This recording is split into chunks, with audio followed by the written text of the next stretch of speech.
Good morning children's. ఈరోజు మన పంచతంత్ర కథలలో మరొక కథను విఆర్కే ఎడ్యుకేషన్ మీ ముందుకు తీసుకొస్తున్నాను. ఈ కథ పేరు నువ్వు పప్పు బ్రాహ్మణి బ్రాహ్మణుడు. ఈ కథని మీరు విని ఆనందించగలరని ఆశిస్తూ కథలోకి వెళ్దాం. ఒక ఊరిలో బ్రాహ్మణ దంపతులు ఉంటున్నారు. బ్రాహ్మణ దంపతుల్లో బ్రాహ్మణుని యొక్క తండ్రికి తద్దినం వచ్చింది. అంటే అతను చనిపోయిన రోజు. ఆ చనిపోయిన రోజుకి తద్దినం పెడతారు. అప్పుడు ఆ తద్దినం కోసం నువ్వుల్ని బాగా దంచిపెట్టుకొని ఎండలో ఆరబోసి జాగ్రత్త పరచమని చెప్పి బ్రాహ్మణుడు పని మీద బయటికి వెళ్ళాడు. ఎవరికి చెప్పాడంటే బ్రాహ్మణి అయిన తన భార్యకు చెప్పాడు.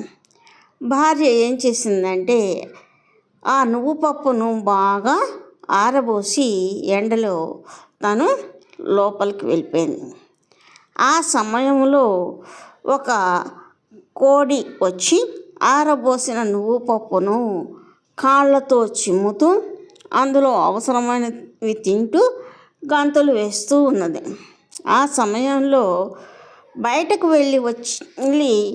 వచ్చిన భర్త తనకు తద్దినానికి అవసరమైన ఇతర వస్తువులను పట్టుకొని వచ్చిన అతను కోడిని చూసి అది చిమ్ముతున్న పప్పును చూసి భార్యను పిలిచి కళ్ళు కనిపించడం లేదా, నువ్వు పప్పును మైల చేసింది ఆ కోడి అని దానిని తరిమాడు.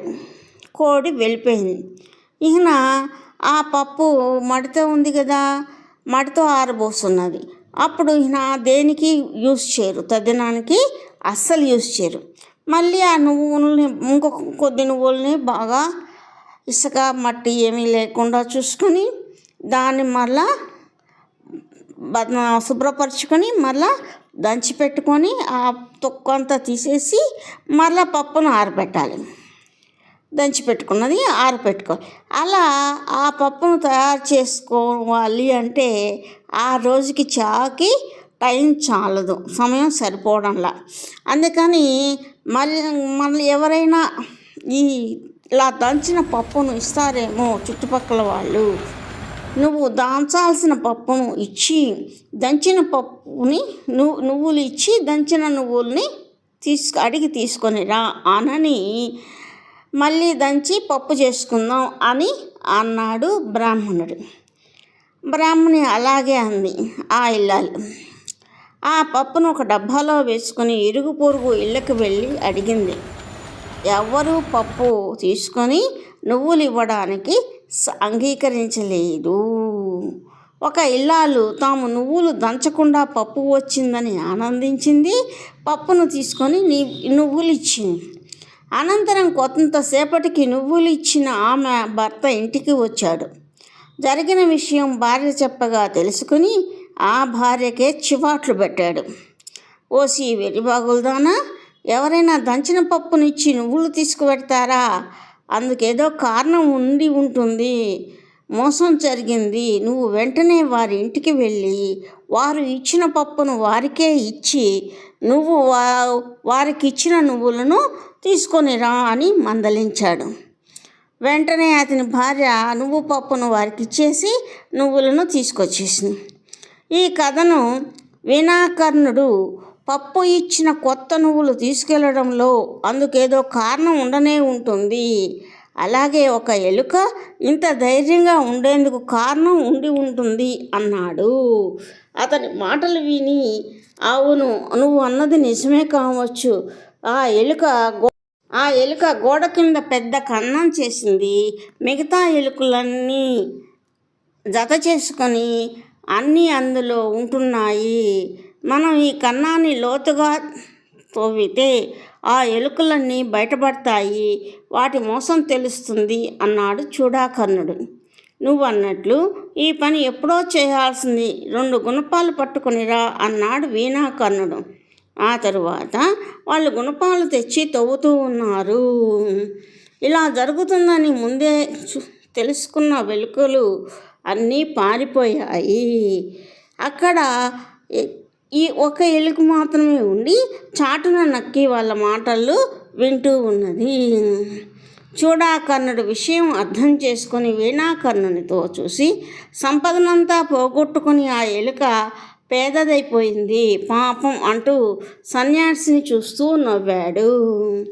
పేదవారికి ఎల్లప్పుడూ దుఃఖమే కదా, ఆ దుఃఖం వల్లనే బుద్ధిహీనత కలగవచ్చు. అన్ని పనులు వేసంగిలో నదీ ప్రవాహంలాగా అడుగంటిపోతాయి అన్నాడు. ముష్టి ఎత్తుకొని తినడం, దొంగతనాలు, దోపిడీలు చేయడం అతి నీచమైన పనులు కాబట్టి అప్పుడు ఒంటరి అయి పోయింది ఎలుక.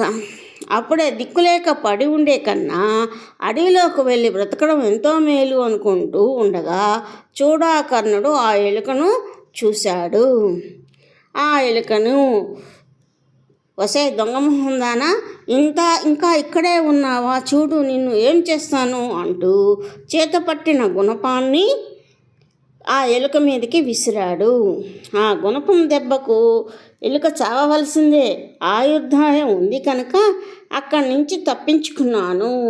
బలవంతంగా మరొక ఇరుకు ప్రదేశంలో నక్కాను. నాకు బ్రతుకు మీద ఆశ పుట్టింది. ఏమి చేయాలి అని ఆలోచించాను. ఇంకేమైనా అక్కడ ఉండాలనిపించలేదు. అడవికి పోయి ఎక్కడ నివాసం ఏర్పరచుకుని ఉండాలనుకుని ఆ వెంటనే ఎవరికీ కనిపించకుండా అడవిలోకి ప్రవేశించి ఒక బూరగ చెట్టు కింద కన్నం దూకొని ఉంటున్నాను. ఆ తర్వాత లఘుపతనకుడు కాకి స్నేహం అయ్యింది. అతని ద్వారా నీ స్నేహాన్ని కోరుతున్నాను అన్నది ఎలుక అనే హిరణ్యకుడు. మందరుడు అనే తాబేలు ఎలుక చెప్పినది విని నవ్వాడు. హిరణ్యక, నువ్వు అవసరానికి మించి సంపాదించావు. నీ సంపాదన తోటి ఎలుకలన్నీ తిన్నాయి. నువ్వు బీదవాడివైపోయావు. చివరకు నీకు చాలా విచారం కలిగింది. కాబట్టి నువ్వు ఇప్పటి నుంచైనా చాలా జాగ్రత్తగా ఉండవలసింది. ఇలాంటి కారణాల వల్లనే ప్రాణాలు పోగొట్టుకున్న మా నక్క కథను చెబుతాను విను అని తాబేలు అన్నది. అప్పుడు నక్క కథని మరొక వీడియోలో మీ ముందుకు విఆర్కే ఎడ్యుకేషన్. మీకు కానీ ఈ స్టోరీ నచ్చితే లైక్ చేయండి, షేర్ చేయండి, సబ్స్క్రైబ్ చేయండి.